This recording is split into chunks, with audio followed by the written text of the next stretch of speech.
안녕하세요, 여러분. 캘리그라피의 예를 담당하고 있는 한글 서예가 최루시아입니다.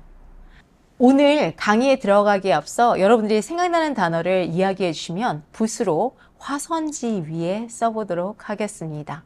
여러분들이 단어를 이야기해 주셔야지만 제가 요 위에다가 쓸 수 있는데요. 그러면 한번 생각해 볼까요? 한국어를 공부하면서 여러분들이 좋아하는 단어가 어떤 단어가 있었는지 한번 떠올려 보세요. 하나, 둘, 셋. 어떻게 지금 떠올리셨어요? 그러면 우리 한번 저한테 그 떠올리신 그 멘트를 텔레파시로 보내주세요. 그러면 제가 텔레파시로 바꾸서 여러분들이 생각한 그 단어를 한번 써보도록 하겠습니다.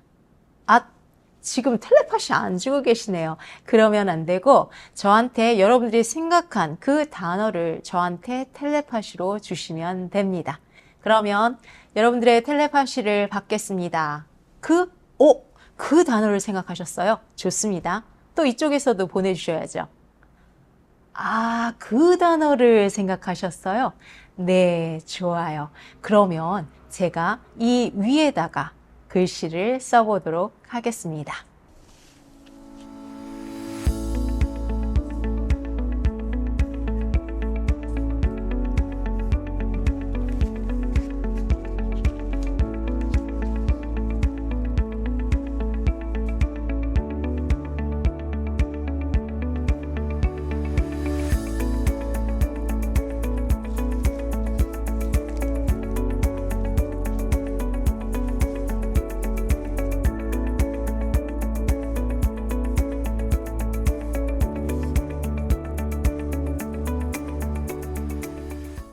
여러분들이 서예 퍼포먼스를 보면서 붓으로 어떤 작품을 했는지 많이 궁금해할 것 같아 한글 작품 소개와 한글 서예를 할 때 필요한 기본 재료를 지금부터 살펴보겠습니다.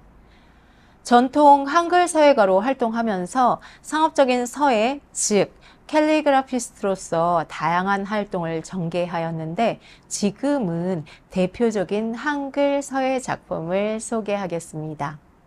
이 작품은 전통 한글 서예를 바탕으로 한글을 현대적으로 해석한 작품입니다. 나와 마주하다. 여러분들, 나와 마주하다 작품을 보면서 자음과 모음의 사이 간격이라든지 위와 아래의 사이 공간을 가만히 살펴보세요. 그리고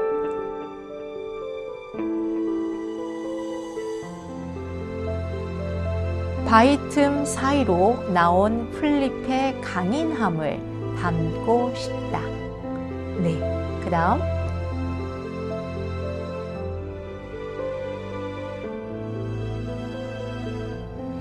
가끔 올려다보자 푸른 하늘을, 가끔 내려다보자 넓은 땅을.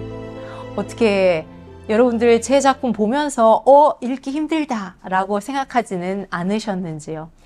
제 작품을 감상하시면서 한글의 자음과 모음이 어우러져 자음과 모음의 이 사이 공간을 어릴 적 놀던 골목길이라고 생각하며 제 작품을 보시다 보면 이 골목길 사이사이를 돌아보면서 여행하는 기분을 느껴보셨으면 좋겠습니다. 그래서 작은 사이 골목길을 돌아다니면서 자음도 보고 모음도 보면서 금방 스쳐 지나가는 글씨가 아닌 오래도록 여러분 마음에 남는 글씨를 쓰고 싶습니다. 지금까지 제 작품을 소개하였는데요. 이제 서예를 쓸 때 어떤 재료가 필요한지 살펴보겠습니다. 여러분, 서예를 할 때는 어떤 재료가 필요할까요? 한번 얘기해 주시겠어요? 종이라고요? 종이 말고 세 글자. 맞으셨어요. 이 글자요? 그렇죠. 이것이 필요하죠. 그 다음에 또 한 가지 또 얘기해 주세요. 그거요? 그렇죠. 맞았습니다. 근데 서예를 할 때 또 한 가지 재료가 필요한데 그 재료는 무엇일까요? 그 재료 또 한번 맞춰보시겠어요? 아하, 됐습니다. 여러분, 지금 네 가지 재료를 이야기해 주셨는데 다 맞았습니다. 그래서 서예를 할 때는 네 가지 재료가 필요한데 붓, 먹, 벼루, 화선지입니다. 이 재료는 전통 서예를 할 때 필요한 재료이고 요즘은 벼루에 먹을 갈아서 쓰는 것보다 먹물을 이용하여 글씨를 쓰기도 합니다. 붓은 붓털이 부드러운 것이 좋아요. 여기 화선지가 있는데 과연 어느 면이 앞면일까요? 여러분들 한번 만져보시겠어요? 제가 이렇게 드릴 테니까 한번 만져보세요. 그렇지요. 그 다음 여기. 그렇지요. 어떻게 이 화선지를 만져보았을 때 어느 면이 앞면일지 아시겠어요? 네. 앞면은 부드러운 면이 앞면이고요. 딱 거칠거칠한 면이 뒷면인데 여러분들이 그냥 눈을 이렇게 뜨고서 화선지를 이렇게 잘 만져보면은 아, 이게 앞면인가? 이게 뒷면인가? 잘 구별이 안 될 때가 있어요. 그렇게 되면은 여러분들 눈을 감고서 다시 한번 만져보세요. 아, 확실히 부드러운 면이 느껴지시죠? 약간 거칠거칠한 면이 느껴지는데 부드러운 면이 바로 앞면입니다. 그런데 옛날에 또 화선지의 질에 따라서 그 화선지의 앞뒷면이 다른 경우가 있는데 어떤 화선지는 너무 앞면이 부드러워서 붓이 쓰다가 미끄러질 수가 있어요. 그럴 때는 여러분들 이 뒷면에다가 글씨를 한번 써보면 된답니다. 그런데 기본적으로 화선지는 앞면 위에다가 써야 합니다. 네.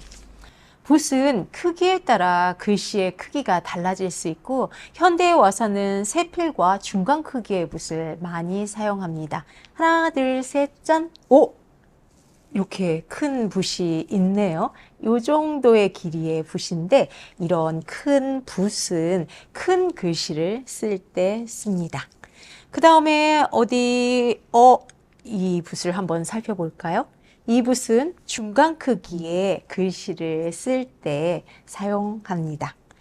그 다음 또 한번 살펴볼까요? 작은 크기가 있네요. 작은 크기는 이 작은 글씨를 쓸 때 쓰고요. 이 붓보다 정말 작은 이런 붓도 있답니다. 그래서 얘를 사용하실 때 자신이 글씨 크기에 따라서 자신이 쓰고 싶은 그 붓을 가지고 쓰면 됩니다.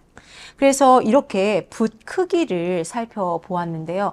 선생님, 어떤 붓이 좋은 붓이에요? 라고 질문해 주시는 분들 많은데요. 사실은 저도 잘 모릅니다. 실제로 붓을 사서 써 보아야지만은 이 붓이 나에게 맞구나, 이 붓은 나랑 맞지 않아 라고 하는 붓을 여러분들이 계속 찾아보아야 합니다. 그리고 붓을 다 쓰고 난 다음에 붓 관리 요령은 흐르는 물에 붓의 중간 부분에 먹물이 고여 딱딱하지 않을 정도로 씻어주면 되는데요. 그늘에 충분히 말려주셔야 되고요. 가만히 보시면 여기 이 부분에 먹물이 고여 있지 않도록 하나, 둘, 셋, 넷, 쫙 그렇게 붓털을 잘 관리해서 써주면 된답니다. 먹물은 오랜 기간 동안 벼루 위에 먹을 갈아서 사용했지만 요즘은 먹물을 이용하여 글씨 쓰는 경우가 많습니다. 벼루 위에 먹물을 갈 때에는 먹을 수직으로 세워 너무 강하지 않게 부드러운 느낌으로 갈아줍니다. 먹을 갈아줄 때 먹물의 농도가 적당한지 중간에 체크하면서 갈아주고 글씨 쓰기에 적절한 농도가 되었을 때 글씨를 써줍니다. 먹물을 갈아줄 때에는 먼저 물을 이렇게 따라줍니다. 따라주고 그 다음에 먹을 갈아주면 되는데요. 먹을 갈아줄 때 요 면과 평평하게 해서 이렇게 갈아주면 됩니다.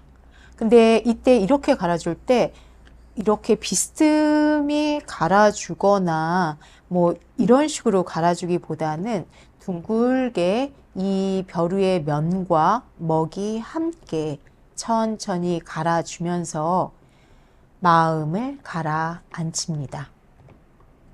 화선지는 종류와 크기가 다양하며 자신에 맞는 화선지를 찾기 위해서는 여러 번 써서 작품의 분위기에 맞는 화선지를 찾아야 합니다.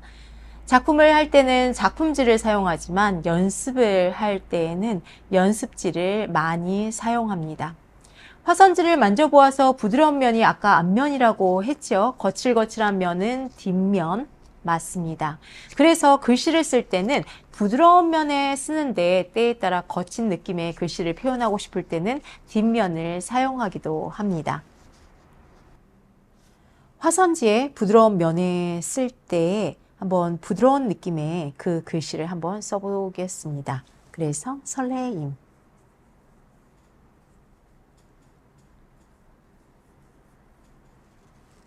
그 다음 거친 느낌의 글씨를 쓸 때 화선지의 뒷면을 이용하기도 합니다. 그래서 딱.